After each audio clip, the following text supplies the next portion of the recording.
Numericals हैं, example numericals, वो solve कर रहे हैं। तो सबसे पहले न्यूमेरिकल नंबर 2.1 आ जाता है।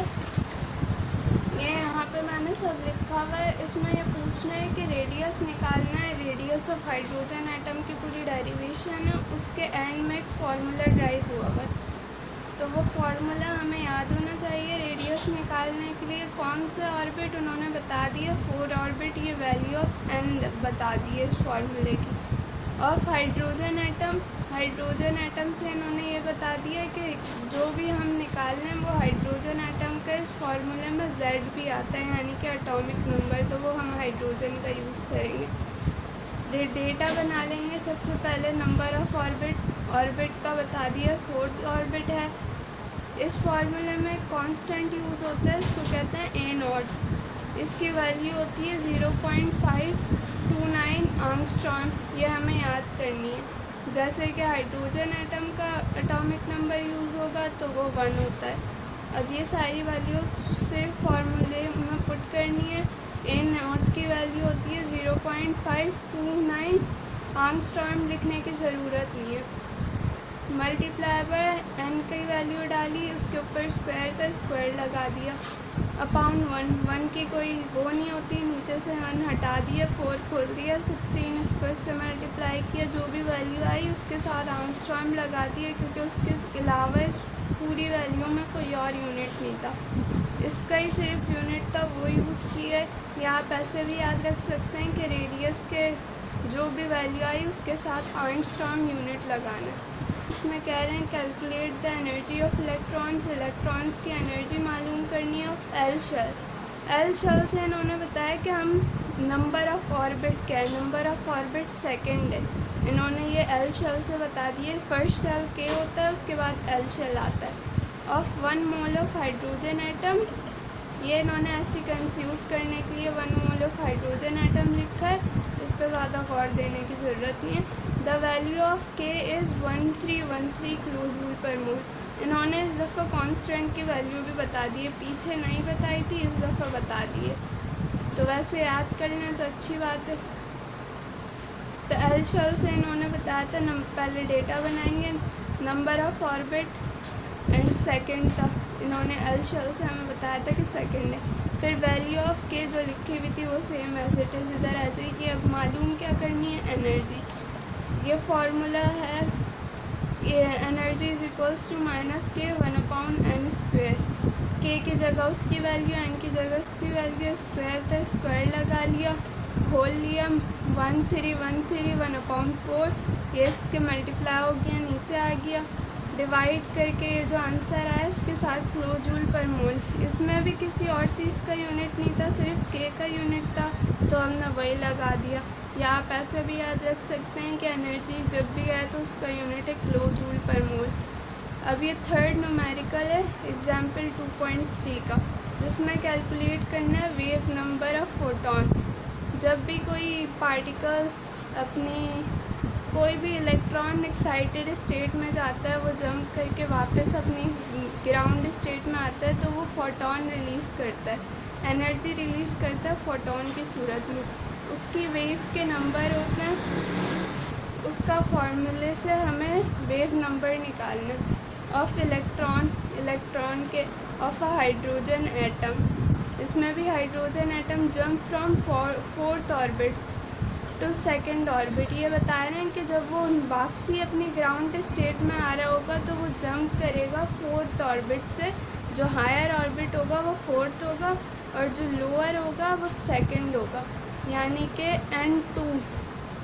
N2 4th ऑर्बिट होगा और N1 जिस पे वो आ रहा है पहले से, जो इसकी इनिशियल पोजीशन थी, इसलिए इधर 1 आया, और जिस पे वो गया था तो ये N2 आ गया।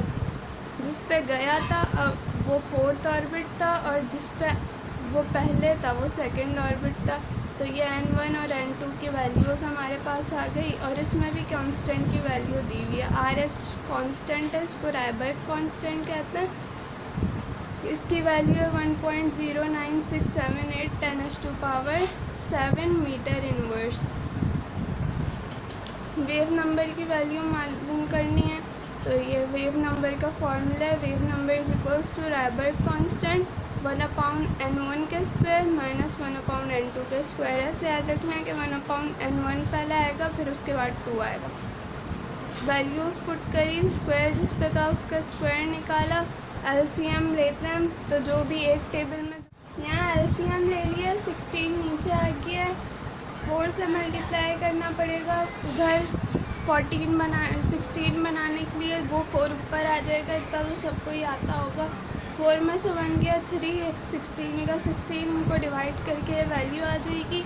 ये जो रायबर्ग कांस्टेंट की वैल्यू थी, इसको इससे मल्टीप्लाई करेंगे तो आपका आंसर आ जाएगा मीटर इन्वर्स में। यहाँ पे भी देख लें, यहाँ पे भी किसी भी चीज़ में कोई भी यूनिट नहीं था सिवाय मीटर इन्वर्स के, तो हमारे आंसर में भी मीटर इन्वर्स आ गया। या फिर आप इस तरीके से भी याद रख सकते हैं कि जहाँ पे भी वेव नंबर निकालना है वहाँ यूनिट आएगा मीटर इन्वर्स।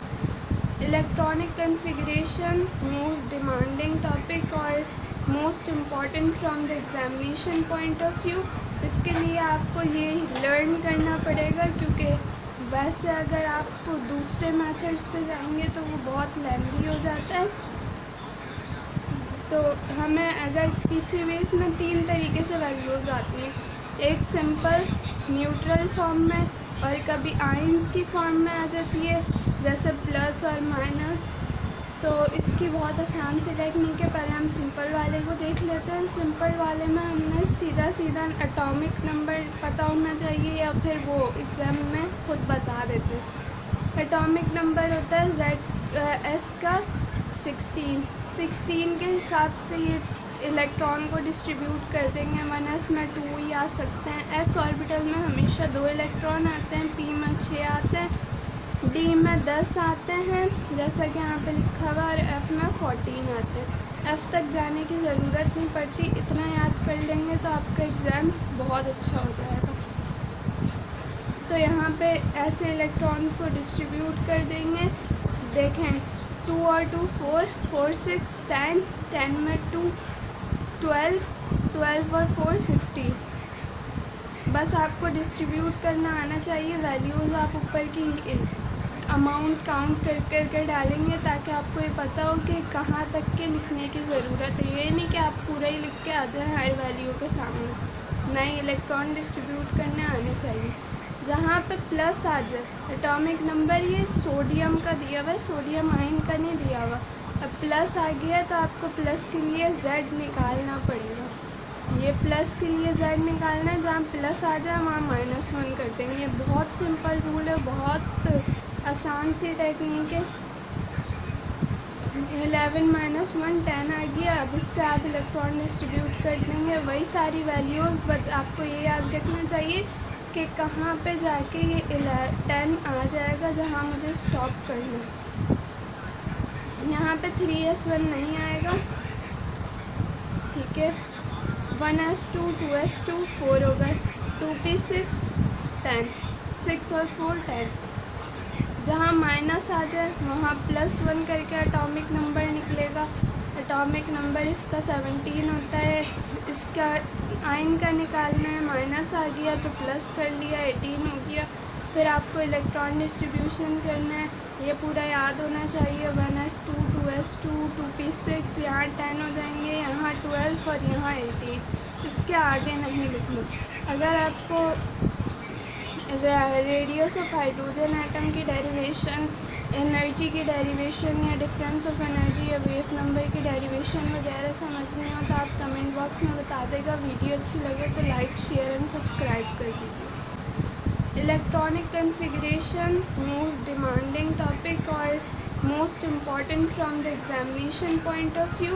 इसके लिए आपको ये लर्न करना पड़ेगा, क्योंकि वैसे अगर आप दूसरे मेथड्स पे जाएंगे तो वो बहुत लेंथी हो जाता है। तो हमें अगर किसी भी इसमें 3 तरीके से वैल्यूज़ आती हैं, एक सिंपल न्यूट्रल फॉर्म में और कभी आयंस की फॉर्म में आ जाती है, जैसे प्लस और माइनस। तो इसकी बहुत आसान सी टेक्निक है। पहले हम सिंपल वाले को देख लेते हैं। सिंपल वाले में हमने सीधा एटॉमिक नंबर पता होना चाहिए, या फिर वो एग्ज़ाम में खुद बता देते हैं। एटॉमिक नंबर होता है S का 16 के हिसाब से ये इलेक्ट्रॉन को डिस्ट्रीब्यूट कर देंगे। 1s में 2 ही आ सकते हैं। s ऑर्बिटल में हमेशा 2 इलेक्ट्रॉन आते हैं। p में 6 आते हैं। d में 10 आते हैं जैसा कि यहाँ पे लिखा हुआ, और f में 14 आते हैं। f तक जाने की ज़रूरत नहीं पड़ती, इतना याद कर लेंगे तो आपका एग्ज़ाम बहुत अच्छा हो जाएगा। तो यहाँ पे ऐसे इलेक्ट्रॉन्स को डिस्ट्रीब्यूट कर देंगे। देखें 2 और 2 4, 4 6 10, 10 में 2 12, 12 और 4 16। बस आपको डिस्ट्रीब्यूट करना आना चाहिए। वैल्यूज़ आप ऊपर की अमाउंट काउंट कर कर डालेंगे ताकि आपको ये पता हो कि कहाँ तक के लिखने की ज़रूरत है। ये नहीं कि आप पूरा ही लिख के आ जाएँ हर वैल्यू के सामने। नए इलेक्ट्रॉन डिस्ट्रीब्यूट करने आने चाहिए। जहाँ पे प्लस आ जाए, एटॉमिक नंबर ये सोडियम का दिया हुआ है, सोडियम आयन का नहीं दिया हुआ। अब प्लस आ गया है तो आपको प्लस के लिए Z निकालना पड़ेगा। ये प्लस के लिए Z निकालना है, जहाँ प्लस आ जाए वहाँ -1 कर देंगे। बहुत सिंपल रूल है, बहुत आसान सी टेक्निक है। 11 - 1 10 आ गया। अब इससे आप इलेक्ट्रॉन डिस्ट्रीब्यूट कर देंगे। वही सारी वैल्यूज़, बट आपको ये याद रखना चाहिए कि कहाँ पे जाके ये 10 आ जाएगा जहाँ मुझे स्टॉप करना है। यहाँ पे 3s1 नहीं आएगा, ठीक है। 1s2 2s2 4 हो गए, 2p6 10, 6 और 4 10। जहाँ माइनस आ जाए वहाँ +1 करके एटॉमिक नंबर निकलेगा। एटॉमिक नंबर इसका 17 होता है। इसका आयन का निकालना है, माइनस आ गया तो प्लस कर लिया, 18 हो गया। फिर आपको इलेक्ट्रॉन डिस्ट्रीब्यूशन करना है, ये पूरा याद होना चाहिए। 1s2 2s2 2p6, यहाँ 10 हो जाएंगे, यहाँ 12 और यहाँ 18। इसके आगे नहीं लिखना। अगर आपको रेडियस ऑफ हाइड्रोजन एटम की डेरिवेशन, एनर्जी की डेरिवेशन या डिफरेंस ऑफ एनर्जी या वेव नंबर की डेरिवेशन वगैरह समझने हो तो आप कमेंट बॉक्स में बता देगा। वीडियो अच्छी लगे तो लाइक शेयर एंड सब्सक्राइब कर दीजिए।